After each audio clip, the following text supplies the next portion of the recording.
তিনি প্রতিহিংসার শিকার। এখন পর্যন্ত ইলিয়াস আলীকে আমরা পাই নাই, পাওয়ার কোনো সুযোগ আছে কিনা তাও জানি না।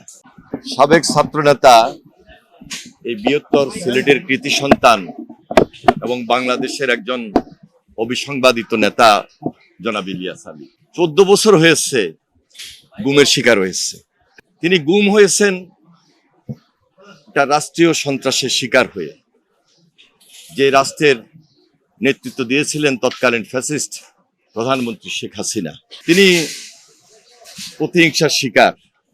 এখন পর্যন্ত ইলিয়াস আলীকে আমরা পাই নাই, পাওয়ার কোনো সুযোগ আছে কিনা তাও জানি না। আমি তার পরিবারের প্রতি সমবেদনা জ্ঞাপন করছি। তবে একটা কথাই বলবো, ইলিয়াস আলী গুম হয়েছেন, আত্মহুতি দিয়েছেন দেশের জন্য, দেশের গণতন্ত্রের জন্য। সারাটা জীবন ছাত্র রাজনীতি করেছেন, সিলেট জেলায় নেতৃত্ব দিয়েছেন, দেশেরও নেতৃত্ব দিয়েছেন, সংসদ সদস্য হিসাবে দায়িত্বে ছিলেন। আমি তার খুব কাছের লোক, খুব কাছে থেকেই তার সঙ্গে রাজনীতি করেছি, তার নেতৃত্বও করেছি। JBS holdings limited. তার যে ত্যাগ, তার যে শ্রম, তার যে ঘাম বলে শেষ করা যাবে না, সারাদিন বললেও শেষ হবে না।